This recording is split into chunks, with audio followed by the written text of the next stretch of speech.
மாண்பு நீதியரசு நிகழ்ச்சியில் இந்த பகுதியில் ஒரு சில முக்கிய வழக்குகள் குறித்து நம்மோடு விவாதிப்பதற்காக மூத்த வழக்கறிஞர் திருமதி நீலவேணி அவர்கள் வருகை தந்திருக்கிறாங்க. வரவேற்கலாம். வணக்கம் மேம். வணக்கம். ஒரு நிலத்தினுடைய ஒரு உரிமையாளர் அந்த நிலத்தை விற்கிறதுக்கான பவர் ஆஃப் அட்டார்னி அந்த இடத்தை இன்னொரு நபருக்கு கொடுத்துறாரு, அந்த பவரை கொடுத்துறாரு. அதன் பிறகு இந்த உரிமையாளரே அந்த நிலத்தை விற்கிறதுக்கு உரிமை இருக்கா? இந்த இடத்துல இந்த பவர் ஆஃப் அட்டார்னியுடைய அந்த பவர் கேள்விக்குறியாகுது இல்ல? அதுக்கு தான் இப்போ பவரை ரெஜிஸ்டர் பண்ணிக்கோங்க அப்படிங்கிறாங்க. ஓகே, ரெஜிஸ்டர் பண்ணிட்டா த்ரூ பவர் ஏஜென்ட் தான் பண்ண முடியும். இல்லை பவர் ஏஜென்ட் என்ன பண்ணியிருந்தாலும் உங்களுக்கு என்கம்பரன்ஸில் தெரிஞ்சிடும். இந்த பவர் கொடுக்கும்போது ரொம்ப கொஞ்சம் கேர்ஃபுல்லாக தான், ஏன்னா உங்கள் சொத்தை அவர் கையில் ஒப்படைக்கிறீங்க. சம்டைம்ஸ் முதலே சேல் அக்ரிமெண்ட் ஃபுல்லாக, சேல் அமௌண்ட் ஃபுல்லாக இவங்க வாங்கிட்டும் ஒரு பவர் ஆஃப் அட்டர்னி மாத்திரம் கொடுத்துருவாங்க. அவர் விற்று அவர் அதை வச்சுக்கலாம் அப்படின்னு. விற்று நீங்கள் எவ்வளோ வேணாலும் லாபம் வச்சு விற்றுக்கலாம். ஆனால் பவரில் தொகை வாங்கியதாக குறிப்பிடக்கூடாது. தொகை வாங்கிட்டு எந்த பவரும் கொடுக்கக்கூடாதுங்கிறது சட்டம். ஒரு பவர் கொடுத்தா அது விதவுட் எனி கன்சிடரேஷன் தான் பவர் கொடுக்கணுமே தவிர ஒரு தொகை பெற்றுக்கொண்டேன் அப்படின்னு அது it is not a valid. ஒரு வழக்கு, இந்த வழக்கில் உரிமையாளர், இந்த இடத்தின் உரிமையாளர்கள் 3 பேர். அந்த 3 பேர் சேர்ந்து ஒரு நபருக்கு ஒரு பவர் கொடுக்குறாங்க, இந்த விற்றுக்கோங்க அப்படின்னு. அந்த ப்ராப்பர்ட்டியோட வேல்யூ 27 lakhs. 27 lakhs நீங்கள் விற்று அந்த தொகையை கொடுக்கணும். பவரில் பார்த்தீங்கன்னாலே நீங்கள் விற்பனைக்குன்னு ஒரு சேல் பண்ணுறக்குன்னு பவர் கொடுத்துருந்தா சேல் பண்ணிவிட்டு அக்கௌண்ட்ஸ் ஃபுல்லாக எனக்கு சப்மிட் பண்ணணும்னு ஒரு வார்த்தை இருக்கும். அது மாதிரி இவர் சேல் பண்ணுறக்குன்னு ஒரு பவர் கொடுக்குறாங்க. இவரும் அந்த யார் பர்ச்சேஸரோ ப்ரொபோஸ்டு பர்ச்சேசர் கூட ஒரு அக்ரிமெண்ட் போடுறாரு, சேல் அக்ரிமெண்ட். 10 லட்சம் ரூபாய் அப்போ அட்வான்ஸாக வாங்கிக்கிறார். வாங்கிட்டு அதுக்கப்புறம் இவர் அந்த குறிப்பிட்ட காலத்தில் இவர் சேல் அக்ரிமெண்ட் இது பண்ணலை, சேல் எக்ஸிக்யூட் பண்ணி power of attorney sale execute பண்ணி.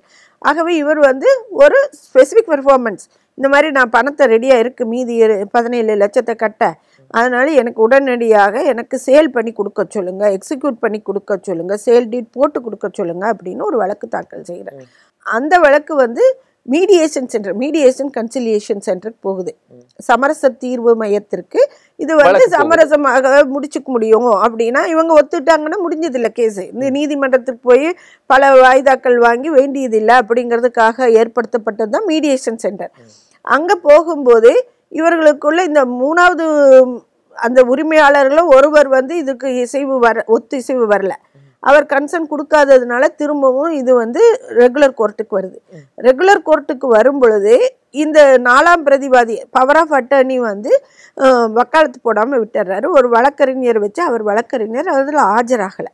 அப்போ இவர்கள் அதற்குள்ளே இவங்க என்ன பண்ணிடுறாங்க, நாங்கள் எங்களுக்குள்ளே சமரசமாக முடிச்சிட்டோம் அப்படின்னு சொல்லி ஒரு காம்ப்ரமைஸ் மெமோ உள்ள கொடுக்குறாங்க.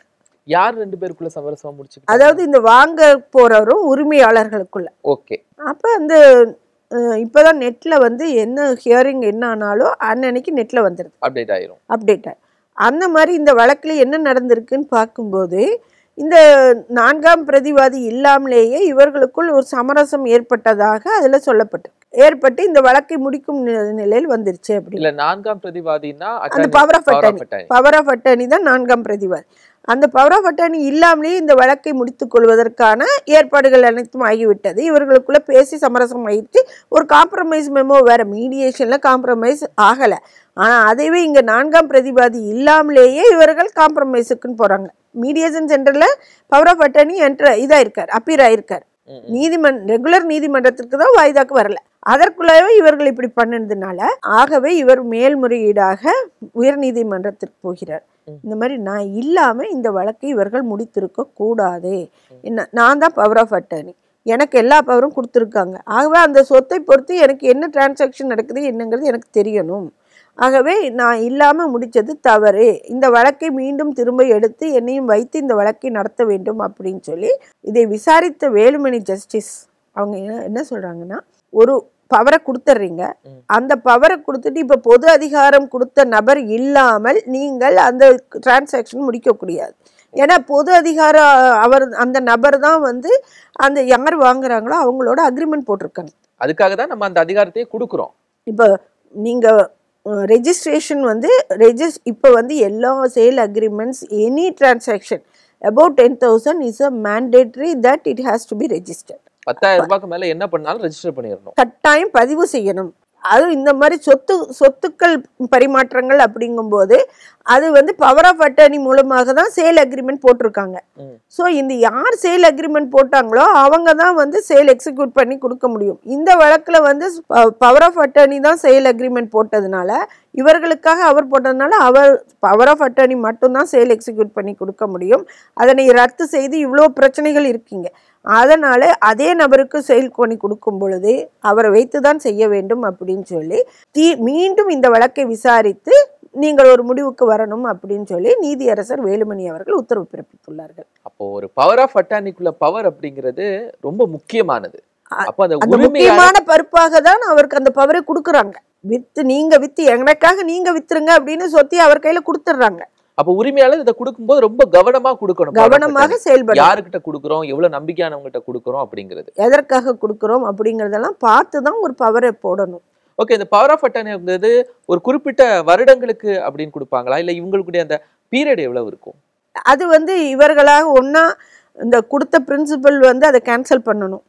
பவரை கேன்சல் பண்ணிட்டு வேற நபருக்கு வச்சுக்கலாம், இல்ல இவராகவே வைத்துக் கொள்ளலாம். இல்ல இந்த உரிமையாளர் உயிருடன் இருக்கும் வரை இந்த பவர் எக்ஸிஸ்டிங்ல இருக்கும். பவர் ஆஃப் அட்டர்னி பவரை எந்த நேரமும் எடுக்கக்கூடிய உரிமை அந்த நிலத்தினுடைய உரிமையாளருக்கு இருக்கா? இருக்கு. அதான் சொல்றேன், கேன்சல் பண்ணிடலாம். ஓகே, ஒரு சொத்தை பராமரிக்கிறதுக்கு தான் நான் என்னால முடியல அதனால நீங்க இதை பண்ணுங்கன்னு சொல்லி பவர் கொடுக்குறாங்க.